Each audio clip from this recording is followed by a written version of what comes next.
Hello everyone. आज आप लोग के सामने फिर से एक न्यू टॉपिक लेके आया हूँ। आप लोग देख सकते हैं। आज हम लोग जानेंगे कि सीपीयू के बारे में कि सीपीयू होता क्या है। तो हम लोग सभी को ही जानते हैं कि सीपीयू का फुल फॉर्म होता है सेंट्रल प्रोसेसिंग यूनिट। और ये कंप्यूटर की इसे ब्रेन कहा जाता है। तो इसके काम क्या क्या है आज हम लोग जानेंगे और इसके बारे में जानेंगे कि ये सीपीयू क्या क्या इसके अंदर फंक्शन होती है और क्या क्या है इसमें। इवन इसके पोर्ट के बारे में भी जानेंगे कि इसको कौन सी पोर्ट बोलते हैं। और चलिए स्टार्ट करते हैं। पहले तो सीपीयू का फुल फॉर्म क्या है। सेंट्रल प्रोसेसिंग यूनिट इसे बोलते हैं। और इसे इसे हम लोग कंप्यूटर की ब्रेन भी इसे बोलते हैं। दूसरी है पॉइंट। सीपीयू ये सारे टाइप्स के डेटा को प्रोसेसिंग कर सकती है। ये इसके बाद क्या है तीसरी पॉइंट, ये डेटा को स्टोर कर सकती है, तुरंत रिजल्ट दिखा सकती है। और कोई भी प्रोग्राम या फिर कोई भी इसे काम करने के लिए दिया जाए तो ये कर सकती है तुरंत। ये सारे कामों का कंट्रोल भी कर सकती है कि कौन सी पार्ट क्या काम कर रही है। ये सारे का जो हिसाब किताब होता है ना, ये सारे मतलब यही सीपीयू करती है। तो आप लोग समझते हैं कि मतलब ये इसका काम बहुत ही इम्पोर्टेंट है। इसके अंदर तीन कंपोनेंट होते हैं। एक होता है मेमोरी और स्टोरेज यूनिट जिससे बोलते हैं। दूसरी होती है कंट्रोल यूनिट।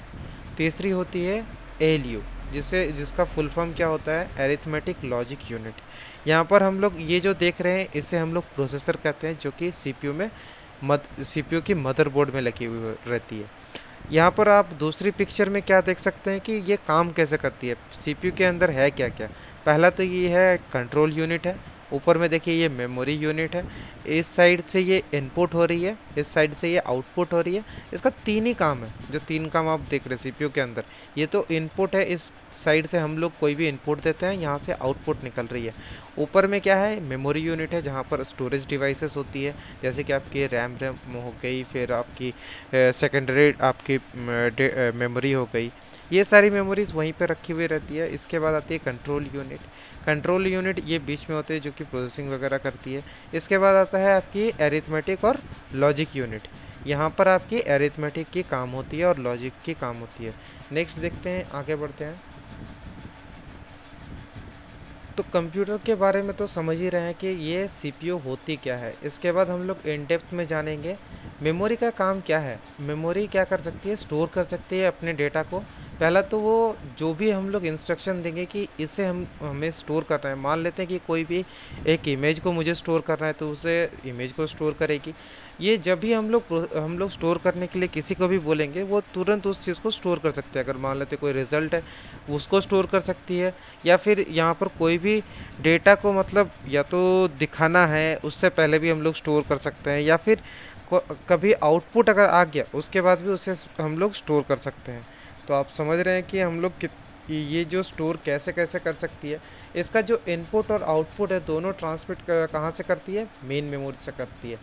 तो मेन मेमोरी जो प्राइमरी मेमोरी कौन सी है, प्राइमरी मेमोरी आपको पता होगा रैम रोम होता है, ठीक है। इसके बाद आती है कंट्रोल यूनिट। कंट्रोल यूनिट क्या होता है कि जो कि सारे कामों का मतलब हिसाब किताब रखती है, कैसे वो काम करेगा, कहाँ से कहाँ जाएगा, कैसे वो काम करती है। जैसे कि मुझे एक फ़ाइल एक जगह से दूसरे जगह लेके जाना है, तो ये ट्रांसफ़र वगैरह जितने भी काम होते हैं वो सारे काम कहाँ पर होती है, ये कंट्रोल यूनिट में होती है। यही रिस्पॉन्सिबल होता है उसको कि एक जगह से दूसरे जगह में लेके जाने के लिए। यहाँ पर दूसरी ये क्या कर सकती है, ये मैनेज करती है और कोऑर्डिनेट करती है कोई भी यूनिट को एक जगह से दूसरे जगह में ले जाने के लिए और ले आने के लिए। इसके बाद आते हैं, ये क्या करती है, इंस्ट्रक्शन को लेती है। इंस्ट्रक्शन को लेने के बाद वो मेमोरी से वो उसको कन्वर्ट करती है, उसको समझती है। समझने के बाद जो भी उसको काम दिया गया है वो सारे काम को वो पूरा करती है। तो यही इसका काम है। इसके बाद क्या करती है, वो कम्युनिकेट करती है एक जगह से दूसरे जगह तक। दूसरे डिवाइसेस में वो देखती है कि कहाँ से कहाँ जा रहा है, डेटा कहाँ से कहाँ ट्रांसफ़र हो रहा है। तो ये सारे काम कहाँ पर होता है, कंट्रोल यूनिट में हो रहा है। इसके बाद ये क्या नहीं कर सकती है, ये it does not process the store data. ये स्टोर डेटा को ये प्रोसेस नहीं कर सकती है, ये कंट्रोल यूनिट के अंदर नहीं हो सकता है, ये इसकी बाहर होती है।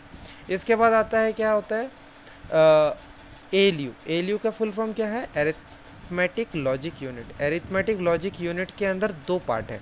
एक होता है अरिथमेटिक सेक्शन, एक होता है लॉजिक सेक्शन।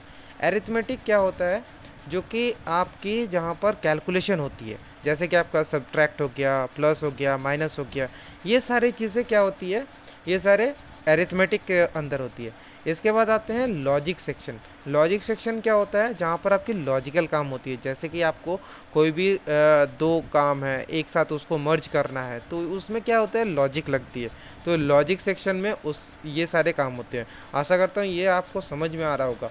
इसके बाद आगे चलते हैं, फिर जानेंगे सीपीयू में होता क्या क्या, इसमें इसका हार्ड पार्ट क्या होता है जिसे हम लोग छू सकते हैं। पहला तो ये क्या है, इसे हम लोग डीवीडी रोम कहते हैं, जहाँ पर सीडी वगैरह डाली जाती है। इसके बाद क्या आता है, यहाँ पर जो पोर्ट दिया हुआ है ये कौन सी पोर्ट है, ये यूएसबी पोर्ट है 2.0 की। यहाँ पर जो दी हुई है आप देख पा रहे हैं, इसको क्या कहते हैं, 3.0।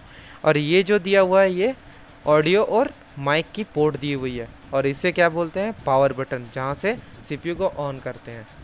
इसके बाद आगे चलते हैं, आगे देखते हैं। आगे इसके बाद आती है इसकी बैक साइड। बैक साइड में आप देख सकते हैं कि ऐसे ये सीपीयू की बैक साइड में ये दिखती है। इसके बाद हम लोग आते हैं सीपीयू की बैक साइड में होता क्या क्या है। पहला तो होता है पावर पोर्ट, जहाँ से ये करंट इसको मिलता है, वोल्टेज। इसके बाद आती है कूलिंग फ़ैन, इसे कूलिंग फ़ैन कहते हैं। ये दोनों ही कूलिंग फ़ैन है। ये एक जो है ये आपकी प्रोसेसर को ये करती है, और एक एसएमपीएस को आपको ठंडा करती है, ठीक है। इसके बाद इसे क्या कहते हैं, इसे PS2 पोर्ट कहते हैं। इसको क्या कहते हैं, VGA पोर्ट कहते हैं। इसे क्या कहते हैं, डिस्प्ले पोर्ट कहते हैं। डिस्प्ले पोर्ट का काम क्या है, इस जगह से ये दूसरे आपके मॉनिटर को डिस्प्ले कराती है। ये क्या करती है, ये इसे VGA पोर्ट बोलते हैं। VGA पोर्ट से क्या होता है, यहाँ से भी डिस्प्ले होता है आपको मॉनिटर में। ये जो क्या है, ये 3.0 आपको शायद पता होगा, ये इसे 3.0 की पोर्ट कहते हैं।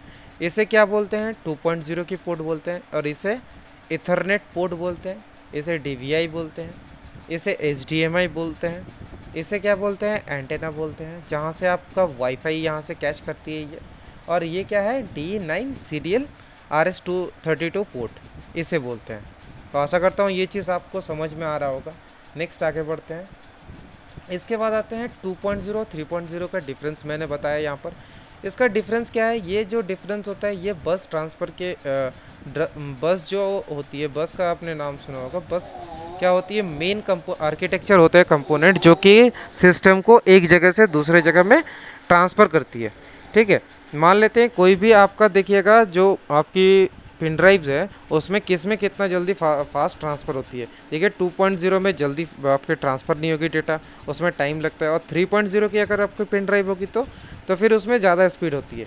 तो उसका काम किसके चलते रहता है, वो बस कंट्रोलर के चलते, क्योंकि कंप्यूटर की जो आर्किटेक्चर है बस ही है जो कंट्रोल करता है ट्रांसफ़र करने के लिए डेटा को, ठीक है। तो आप तो समझ ही रहे हैं कि कैसे ये काम करती है। इसके बाद आगे बढ़ते हैं। यहाँ पर VGA और HDMI का डिफरेंस क्या है, मैंने यहाँ पर दिया है। VGA क्या करती है, analog video standard, while HDMI is digital. VGA क्या करता है, एनालॉग वीडियो आउटपुट देती है, और HDMI डिजिटल देती है। तो दोनों में तो डिफरेंस होता है, बहुत ज़्यादा ही होता है, क्योंकि दोनों में पिक्चर क्वालिटी बहुत ज़्यादा डिफरेंस रहती है। VGA का जो मतलब रेजुलेशन होता है वो 640 to 480 इन 16 कलर्स में होता है, और कि जहाँ आपकी ये 1980s में ये आई थी, जो कि 1980 और 1990 की उससे पहले ये चीज़ आई थी। जो कि यहाँ पर ये काम कैसे करती है, ये जो कैरी करता है ये RGB HB वीडियो सिग्नल्स को यूज़ करती है। क्या कौन को ये इसका फुल फॉर्म क्या है, एक होता है रेड, एक होता है ग्रीन, ब्लू, हॉरिजॉन्टल सिंक्रोन है, उसके बाद वर्टिकल सिंक्रोन, ये होता है। इसके VGA के अंदर कितनी पिन्स होती है, यहाँ पर 15 इसकी पिन होती है, जो कि 5-5 की लाइन में होती है। यहाँ पर आप देख रहे हैं, फ़ोटो मैंने दे के रखी है। इसके बाद आते हैं HDMI। HDMI में क्या होता है, यहाँ पर ये 4K सपोर्ट करते हैं या फिर अल्ट्रा HD आपकी सपोर्ट करता है, जहाँ पर टाइप C लगती है या फिर मिनी DVI लगती है। और इसकी जो रेजोल्यूशन है बहुत ज़्यादा है, जहाँ पर आप देख सकते हैं कि HD TV का आपने मतलब जितने भी एडवर्टाइजमेंट देखे होंगे, तो ये सारी जो टीवी होती है इसकी रेजोल्यूशन इतनी होती है 4096 इंटू 2160, ये होती है इसकी रेजोल्यूशन। आप तो अब अभी समझ गए होंगे कि इसका इन दोनों का डिफरेंस क्या है। इसका जो rate of transferring of frame जो होता है ना, ये बहुत ज़्यादा होता है HDMI में, जो कि VGA में कम होती है। इसीलिए इसका जो रेजोल्यूशन बहुत ज़्यादा होता है और अच्छा क्वालिटी में आता है इसका पिक्चर। इसके बाद चलते हैं आगे, देखते हैं आपकी यहाँ पर दिया हुआ है DVI। DVI क्या होता है? DVI ऐसे देखने में होते हैं, इतने टाइप्स की DVI होती है, जो कि हम लोग कंप्यूटर जो CPU होते हैं उसके पीछे ये लगाने के लिए होती है। ये सारे जितने भी होते हैं ये एक तो कंबाइन करती है डिजिटल और एनालॉग सेम एक ही कनेक्टर से, जो कि मतलब डालते हैं वो कॉर्ड डालते हैं। इसके बाद आते हैं DVI, जो कि सपोर्ट करता है डिजिटल सिग्नल्स को, और DVI-A जो होता है वो एनालॉग के लिए होता है, वो बस एक ही सपोर्ट करता है जो कि एनालॉग सिग्नल को सपोर्ट करती है। इसके बाद आते हैं मिनी DVI, जो कि एप्पल का आपने नाम सुना होगा, जो कि लैपटॉप होता है उसमें ये आपकी पोर्ट काम आती है, जो ऐसे दिखने में होती है। आशा करता हूँ ये आपको समझ में आई होगी। Thank you.